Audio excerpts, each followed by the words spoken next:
de Ézéchiel, l'Éternel te pose cette question ce matin. Il me pose cette question. Est-ce que je crois que tout peut changer dans ma vie? Est-ce que je crois que tout peut revivre encore en moi? Est-ce que je crois que ma vie chrétienne peut revivre, peut redonner une nouvelle vie encore?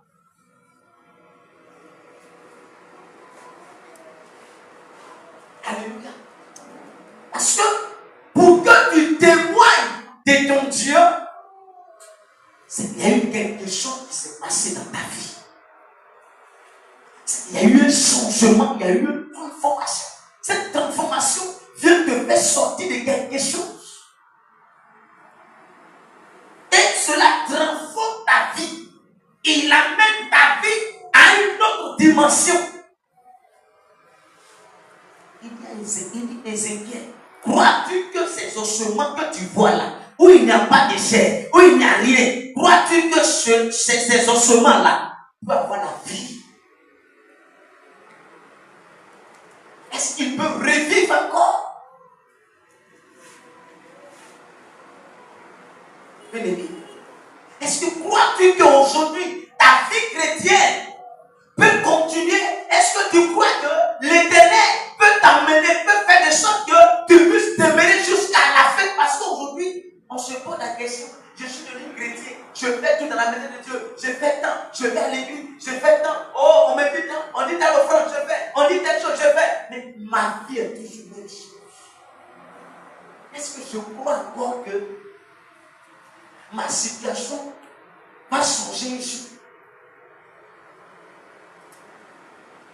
C'est ce qui est arrivé à ce temps.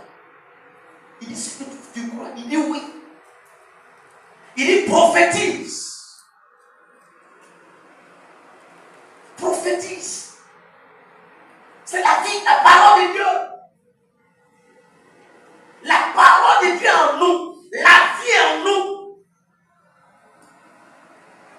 C'est ce que tu confesses. C'est ce que tu proclames. C'est ce que tu déclares. C'est ces choses-là qui t'arrivent. Alléluia. Si je déclare sur ma vie que à partir d'aujourd'hui, je suis telle personne, ma vie a changé, ma vie va changer.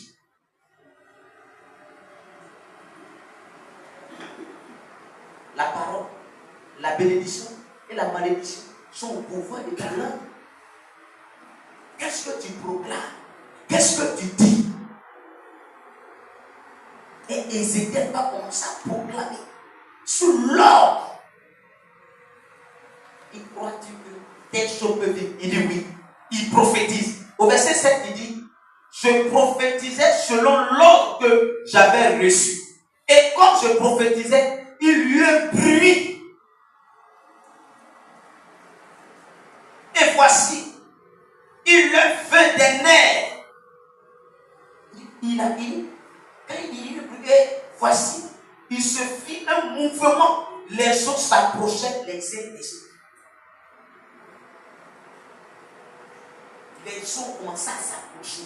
Les eaux qui étaient détachées, l'eau se retrouvait de l'autre côté. Elle dit, c'était dispersé. Et quand il y a eu ce mouvement c'est quoi? C'est le mouvement de l'Esprit de Dieu. C'est la vie de Dieu.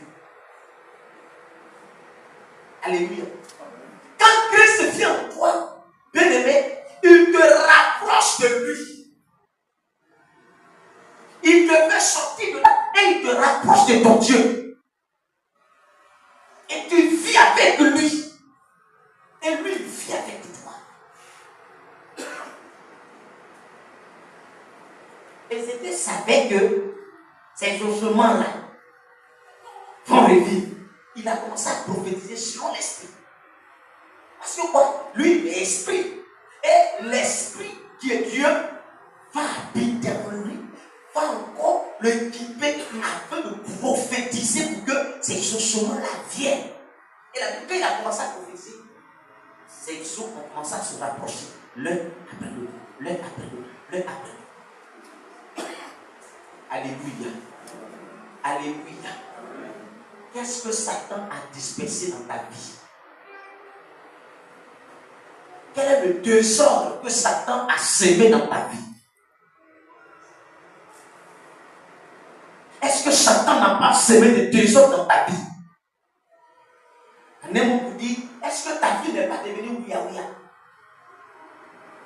Est-ce que ta vie n'est pas devenue autre chose? Et la Bible dit, lorsque Ézéchiel a commencé à prophétiser, les ossements commencent à s'approcher. L'un après l'autre. Jusqu'à ce qu'ils reprennent. Quand ils ont fini de se coller, il dit prophétise. Il parle. La chair est venue. Il parle. La peau est venue. Il parle. Les nerfs ont commencé. Il y parle. Quand Ézéchiel a obéi entièrement à toutes ces choses, la Bible dit quand il a fini, vers le verset 1, il dit quoi? C'était une multitude d'armées qui était là. Il a redonné la vie à Israël, à la maison d'Israël. Bien-aimé, que tout reprenne vie pour toi aujourd'hui. Là où tu es désespéré, que l'Éternel te donne l'espoir au nom de Jésus-Christ. Amen. Toi qui es sur le point de rétrograder, que l'Éternel te maintienne dans sa maison au nom de Jésus-Christ. Amen. Ézéchiel a prophétisé. Eh bien, quel est l'état de ta vie aujourd'hui? Comment tu vois les choses avec l'Éternel Dieu?